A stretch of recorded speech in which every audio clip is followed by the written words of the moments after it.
Olá pessoal, dando início a mais um episódio aqui do Clube do Livro, onde hoje nós vamos discutir o terceiro capítulo do livro Pensamento e Linguagem, Últimas Conferências do Luria. Nesse capítulo nós vamos pensar um pouco sobre o desenvolvimento do significado das palavras na ontogênese. No capítulo anterior a gente discutiu sobre a análise semântica, da palavra, sobre essa estrutura semântica da palavra, e nós já vimos um pouco sobre alguns dos aspectos que serão discutidos nesse texto. Entre eles, o conceito de ontogênese, que o Luria descreve como desenvolvimento da criança, e também sobre o processo de desenvolvimento da palavra na história da humanidade. Então, da mesma forma que no outro nós vimos como ela vai se desenvolvendo, como ela vai se complexificando da simpraxia para a sinsemântica, como há essa mudança de um significado a partir da atividade objetal, até um desenvolvimento dessa palavra no sentido abstrato, mas ele foca muito mais na história da humanidade. Nesse capítulo ele vai estar focando mais nesse desenvolvimento da criança e como isso ocorre na criança, certo? Então a gente já começa com uma diferenciação das funções da palavra. No capítulo anterior ele já trouxe isso, nesse capítulo ele apenas resgata. Então se você quer aprofundar um pouco mais sobre essas diferentes funções, só voltar para o capítulo anterior, certo? Então primeiro ela tem uma função que é referencial, objetal, seria aí, que é compreendido por uma função da palavra que consiste em designar o objeto, o traço, a ação ou a relação. Então aqui a gente tem o que a gente viu no capítulo anterior como o substantivo, o adjetivo, o verbo e as preposições. Então a gente tem essa estrutura das frases, essa estrutura da fala humana e esse caráter objetal no sentido de descrever as ações, de descrever os objetos, de explicar uma atividade para uma outra pessoa, de se comunicar. Já no significado, a gente tem algo muito mais profundo e um contexto completamente necessário para o desenvolvimento superior humano, que é quando ela se torna algo ainda mais abstrato. Nela, nós temos a possibilidade de separar determinados traços do objeto, sua generalização, e a introdução do objeto em um determinado sistema de categorias. Então, aqui, a gente passa a ter a palavra enquanto algo que possibilita ao humano compreender a realidade de um outro ponto de vista. Isso é importante, inclusive, para a gente pensar na clínica, na neuropsicologia e na patopsicologia, porque esse aspecto do significado em si, o desenvolvimento do significado em si, é o que a gente vai ver muito nas patologias do pensamento. Por quê? Em primeiro lugar, é importante que um processo de educação bom ocorra para que o sujeito desenvolva os conceitos. E aí esses conceitos seriam esse significado bem desenvolvido, como o Luria traz aqui, e como Vygotsky também traz nos seus textos, sobre pensamento e linguagem, onde é colocado que essas generalizações, eles trazem um traço mais exato daquele objeto. Então, a palavra há um processo de desmontar isso, de desconfigurar e de ressintetizar isso. Então, é um processo extremamente complexo de abstração das características desse objeto para conseguir chegar mais próximo do que o objeto é de fato. Então, a partir do momento que a gente desenvolve essa possibilidade, a gente consegue reconhecer a realidade de um outro ponto de vista, de um ponto de vista muito mais próximo da realidade de fato. Diferente do que a gente viu anteriormente, essas etapas mais iniciais que percebem apenas a ação do sujeito na realidade. Na simpraxia, onde o sujeito pensa apenas, mas relacionado com a sua atividade prática. Aqui a gente tem uma possibilidade de compreender a realidade de um novo ponto de vista. E aí a função da palavra. A palavra se transforma na base da generalização e desta forma no instrumento do pensamento e meio de comunicação, instrumento da comunicação verbal. Então a palavra, quando ela passa a ser a base da generalização, da compreensão da realidade por um novo ponto de vista, da análise dos objetos, das características dos objetos, ela passa aí a ser um instrumento do pensamento que passa a compreender a realidade de uma forma completamente diferente. E o meio de comunicação que permite os sujeitos se comunicarem, transmitirem informação, transmitirem ações, conviverem em sociedade e passar, como nós vimos também no capítulo anterior, tudo que foi construído historicamente para a próxima geração. E como nós também vimos no capítulo anterior, esse passar que foi construído não é apenas os meios de trabalho, os meios de produção, os conhecimentos, mas também as funções psicológicas superiores historicamente desenvolvidas pela humanidade. E aqui a gente tem um pouco do que Vygotsky traz, e o Luria resgata alguns desses pontos. Nós temos um desenvolvimento semântico, onde esse desenvolvimento semântico da palavra ele vai ser relacionado com a referência da palavra ao objeto, a separação de características, a codificação de dados e a inclusão em um sistema de categorias. E aí, nesse desenvolvimento semântico, a gente percebe esse desenvolvimento no decorrer da vida da criança. Então, no início, como nós vimos anteriormente, esse desenvolvimento da semântica era muito mais próximo da atividade prática. Então, a criança conseguia perceber apenas os objetos conforme eles eram mostrados, ela conseguia compreender apenas a partir da situação específica que foi incluído, mas isso se desenvolve, diferente de alguns autores que acreditam que após os 3 anos de idade, apenas o que muda seria a quantidade de palavras que a criança sabe. Mas não, há um desenvolvimento dessa semântica, há um desenvolvimento da análise desses objetos, da categorização desses objetos. Isso Vygotsky traz com maior clareza e profundidade no livro Pensamento e Linguagem, onde ele traz cada etapa do desenvolvimento semântico, como, por exemplo, o desenvolvimento do pensamento sincrético, depois o pensamento por complexos, depois por conceitos. Já o desenvolvimento sistêmico, a gente tem uma mudança nas funções psicológicas superiores relacionadas com o desenvolvimento dessa fala, dessa linguagem. Então, nesse processo, há uma mudança das relações que são estabelecidas, há uma mudança no sistema que se constrói. Então, mudança dos processos psíquicos envolvidos e mudança das relações estabelecidas. Isso faz com que a cada período etário, da infância inicial até a adolescência e a idade adulta, os processos psicológicos superiores vinculados com a fala são diferentes. A consciência é diferente, e a consciência depende desse desenvolvimento da palavra. O pensamento é diferente, também depende desse desenvolvimento da palavra. A autodeterminação, como a gente vai ver na Bozotti, também depende desse desenvolvimento da palavra.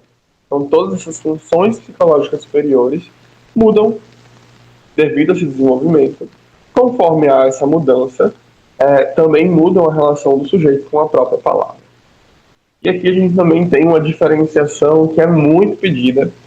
Sempre é interessante a gente retomar essas diferenciações, que é entre o conceito de significado e o conceito de sentido. Muitas vezes a gente trata dizendo que isso é um dos centros da psicoterapia na abordagem, mas a gente estuda pouco o significado de significado e sentido. Isso é importante para a gente conseguir diferenciar quando a gente está trabalhando significado, quando a gente está trabalhando sentido, quando a gente está tentando intervir em cada um desses dois. Então, muitas vezes o significado é importante de se intervir na terapia, porque o significado é a forma que o sujeito generaliza a sua realidade. Então, muitas vezes a gente está trabalhando uma questão com a pessoa que nós atendemos e essa pessoa não está conseguindo acessar a realidade em si, ou essa pessoa não está conseguindo entender a completude daquela situação por causa de um não desenvolvimento desse conceito, desse significado, que acaba sendo um pouco limitado, digamos assim. Muitas vezes operando ali por complexos, ao invés de operar por conceitos. Então isso demanda uma intervenção diferente quando nós estamos trabalhando sentido? Porque o sentido é esse amontoado de relações que o sujeito estabelece com uma palavra, esse coágulo, como o Vygotsky traz. Então vamos pegar aqui mais uma vez o conceito em si para a gente conseguir aprofundar nisso. O Luria vai trazer que o Vygotsky fala e significado. Seria um sistema estável de generalizações que se pode encontrar em cada palavra, igualmente para todas as pessoas. Este sistema pode ter diferente profundidade, diferente grau de generalização, diferente amplitude de alcance dos objetos por ele designados, mas sempre conserva um núcleo permanente, um determinado conjunto de enlaces. Então, por exemplo, a palavra violência.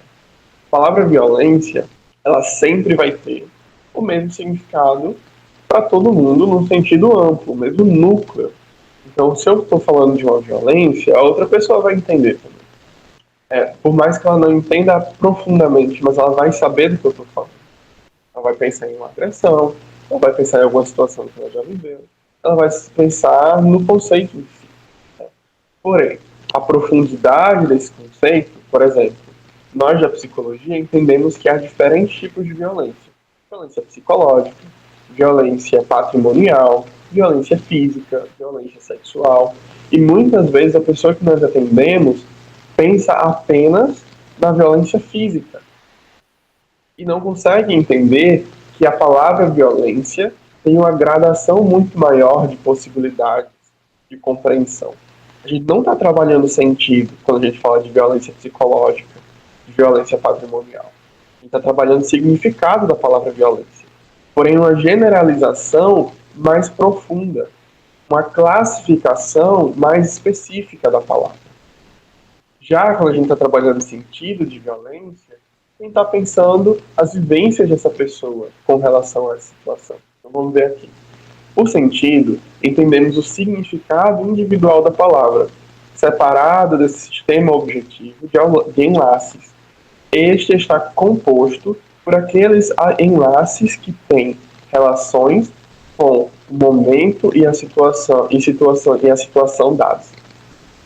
Então, momentos que a pessoa vivenciou, situações que a pessoa vivenciou, a situação de fato que está acontecendo naquele momento, o contexto da conversa pode trazer sentidos diferentes para aquela palavra, diversos aspectos individuais da própria história de vida daquela pessoa.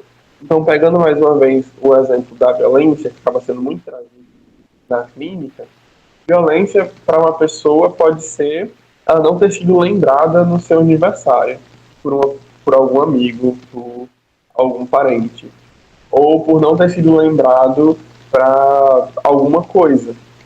Da mesma forma, violência para uma pessoa pode ser apenas quando tem um hematoma. Então a gente tem aí duas compreensões de um sentido de violência completamente diferentes. As duas podem ser violências? Podem. Né? A pessoa generaliza isso de uma forma diferente, vivencia isso de uma forma diferente, se sente afetada de uma forma diferente. Mas para uma tem um sentido mais específico, mas para uma tem um sentido diferente do que tem para outra. Para uma não se sente violentada quando não é chamada para sair junto, ou quando não é lembrada no aniversário. Mas para outra é. Isso são os sentidos que a gente encontra. Na clínica a gente pode encontrar vários sentidos para a mesma palavra. Então, muitas vezes, aquela mesma pessoa em um determinado momento se sente violentada por uma situação, mas em outro momento não. Às vezes pode ser por causa da pessoa, às vezes pode ser por causa da data, às vezes pode ser por causa do próprio humor daquela pessoa naquele dia específico. Então, os sentidos que ela atribui à situação vão ser diferentes, mas o significado de violência permanece o mesmo. E é por isso que é importante a gente trabalhar esses sentidos em relação com esse significado.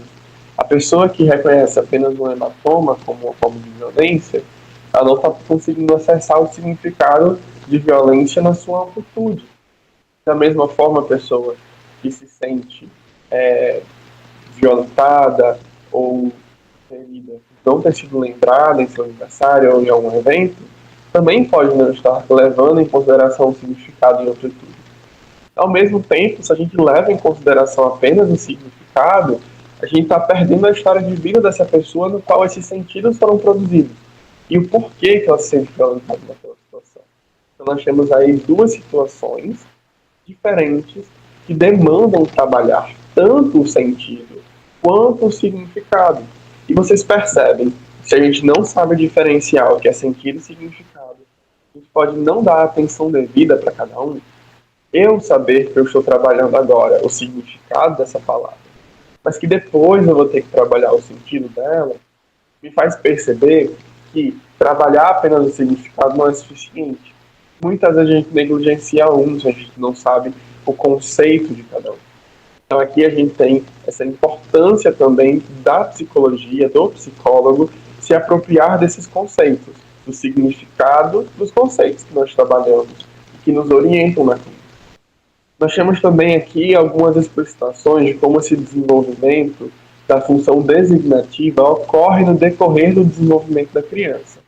E aqui eu lembro mais uma vez que era uma exposição oral, que era uma aula, e não um texto. Então o Luria não traz com exatidão cada idade, ele traz uma certa média aí de cada idade. Então, em alguns momentos ele coloca apenas a etapa seguinte, sem especificar qual mês de vida do bebê.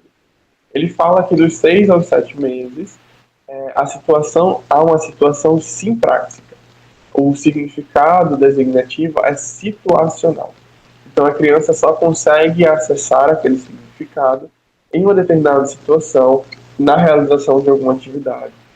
Ela não vai conseguir entender o que é pai, o que é mãe, o que é comer, se ela não estiver numa situação, por exemplo, sentindo o cheiro da comida.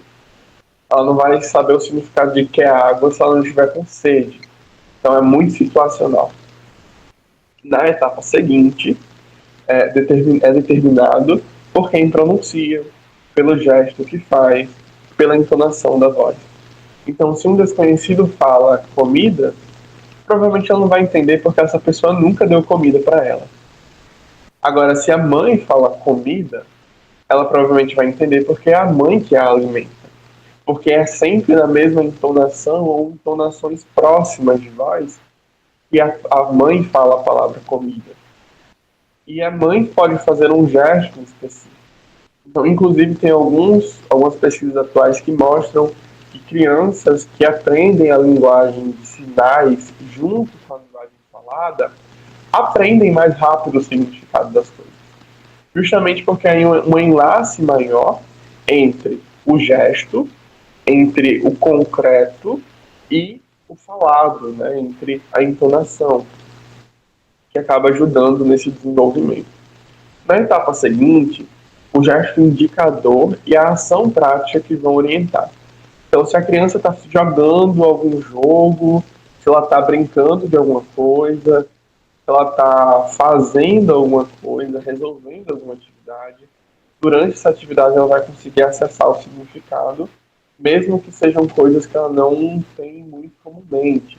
Nessa etapa já não importa tanto quem é que está falando essa palavra, é muito mais a ação em si e o gesto indicador. Então aqui a criança já tem um desenvolvimento mais pleno, o gesto indicador, e quando um adulto aponta para algum objeto falando o nome daquilo, ela vai saber o que é. De 1 ano e meio a 2 anos, nós já temos uma relação que é seletiva e que independe da ação ou do gesto. Então, a palavra pode ou não, por si só, já designar o que é para ser feito. Mas isso não é plenamente desenvolvido. Então, a criança nem sempre vai conseguir acessar esse significado sem ação ou gesto. Ela já começa a se desprender disso. De 2 anos e meio a 3 anos, a gente já tem uma diferença objetal independente, uma referência objetal independente. Ou seja, a criança já consegue entender o significado daquilo, independentemente de estar presente ou não. Independentemente de precisar acessar a atividade prática. E aqui, a gente já percebe que coincide com o desenvolvimento da memória. Lembre que a gente estudou no livro Sete Aulas que, a partir dos 3 anos, a memória assume a centralidade das funções psicológicas, se torna a função principal, e não a percepção. Então a gente já percebe esse novo enlace que se dá aí sistêmico, né? Então a gente viu aí esse desenvolvimento da referência objetal, e agora a gente está vendo também esse enlace com o desenvolvimento sistêmico das funções que assumem a cada período. Então, não é um desenvolvimento que é separado, mas ele é íntegro, integrado. Por mais que seja necessário trazer separadamente para a gente conseguir entender como que isso ocorre. A gente tem o desenvolvimento do significado. O Luria, trazendo aqui o Vygotsky, ele vai dizer que várias gerações de psicólogos consideraram que a palavra é simplesmente um signo que substitui o objeto, que a principal função da palavra consiste na designação de objetos. Por isso, pensavam que, por volta dos 3 anos de vida, esta função já estava formada e a palavra culminou seu desenvolvimento de tal forma que toda a evolução posterior se reduz a um enriquecimento do vocabulário e desenvolvimento da morfologia e das formas sintáticas. Assim pensavam estes investigadores, começando pelo clássico da psicologia, Stern, até autores mais contemporâneos. O Stern ele é muito criticado no pensamento e linguagem do Vygotsky, justamente por essas questões, por não entender que o desenvolvimento do significado da palavra ele vai se decorrer durante toda a história de vida, e a gente vai entender que o significado da palavra ele, de uma forma mais específica, se desenvolve até o final da adolescência, até o início da vida adulta, mas na realidade o significado da palavra ocorre durante a vida toda. Quando uma pessoa, vamos supor, um adulto de 50 anos começou a estudar psicologia, essa pessoa utilizava provavelmente a palavra recalque, a palavra significado, a palavra signo, a palavra reforço, a palavra feedback, a palavra insight, com outros significados completamente diferentes. Mas quando a pessoa começa a estudar psicologia, começa a passar por matérias diferentes, como psicologia comportamental, como psicanálise, como Gestalt, e com a psicologia sociohistórica, história cultural e sociohistórica, esses significados dessas palavras mudam completamente. O significado se amplia, se aprofunda. Então, e muda a relação da pessoa consigo mesma, muitas vezes. Então, o significado sempre está em desenvolvimento, mas a estrutura do pensamento influenciada por esse significado é esperado que se estabeleça até o início da vida adulta, se tiver ocorrido um processo de educação formal interessante. Ainda sobre o significado, o desenvolvimento desses significados, Vygotsky demonstrou que em cada etapa do desenvolvimento infantil, a palavra, mesmo conservando a mesma coerência, referência objetal, adquire novas estruturas semânticas, muda e se enriquece, e o sistema de enlaces e generalizações nela encerrados, o que quer dizer que o significado da palavra se desenvolve. Por trás do significado da palavra, em cada etapa, estão presentes diferentes processos psíquicos. Nisto consiste a tese sobre o desenvolvimento sistêmico e semântico da consciência, que reflete o mundo externo através da palavra. Então, como já falamos hoje, nesse processo de desenvolvimento, há tanto uma mudança semântica, ou seja, dos enlaces que são feitos entre as palavras, entre as generalizações, um maior detalhamento do que aquela palavra significa, e esse desenvolvimento sistêmico que consiste nas funções psicológicas relacionadas com essa palavra.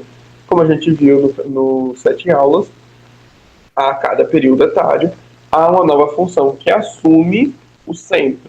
Então, junto com isso, também a palavra adquire uma nova relação. Primeiro, ela é relacionada com a situação prática, ou seja, sensorial, perceptiva, depois a memória, depois se torna um instrumento do pensamento e depois se torna o grande germe da consciência na adolescência e na vida adulta. E também das possibilidades de autodeterminação, de pensar o que quer agir, de pensar como quer ser. Então essa palavra adquire uma nova estrutura sistêmica a cada período etário. Além disso, o desenvolvimento de significado, ele tem dois caminhos aí muito importantes durante a história de vida da criança. Então, primeiro, ele é muito concreto. Enlaces situacionais, enlaces reais e significados concretos. Então, a criança geralmente vai trazer o significado de uma forma muito objetiva, de uma forma muito direta, pouco elaborada, digamos. O Luria traz também o exemplo da palavra irmão, onde se pergunta para uma criança se ela tem irmão, ela diz que sim, é um significado concreto. Mas se for perguntado se o irmão dela tem um irmão, ela não vai conseguir responder, porque isso seria um significado abstrato, relativo. O outro possui um irmão e eu sou o irmão desse outro. E aí a gente vai para essa abstração. Os enlaces lógico-verbais, o enlace hierárquico, o significado relativo dessa palavra. Então, esses lógico-verbais seriam justamente esse processo aí de generalização mais profundo. Essa hierarquia do significado, de pensar que esse significado não é apenas uma coisa só, mas tem várias possibilidades a depender do contexto, da frase, da estrutura teórica no qual está envolvido, esses significados relativos, que a depender do outro, do lugar da outra pessoa nessa frase, a depender dos enlaces que estão sendo feitos, a depender da situação. Uma coisa muito interessante também é a palavra mãe, porque para a criança, a mãe dela pode se chamar mãe. E quando alguém chama a mãe dela de tia, ela pode não entender o porquê que a pessoa está chamando ela de tia. Tia é a irmã da minha mãe. E a minha tia não é a sua mãe. Então a criança ela não consegue acessar isso muitas vezes. Por que você está chamando a minha tia de mãe? Se mãe é a minha mãe. Isso é um significado concreto. Mas quando ela acessa o significado relativo, ela consegue compreender a realidade por esse outro ponto de vista. E aqui a gente encerra mais esse episódio do Clube do Livro. E até o próximo capítulo, onde a gente vai conseguir aprofundar sobre outras características dessas palavras, sobre outras características da generalização, que vão ajudar a gente a entender melhor como essa organização semântica do pensamento. Até lá!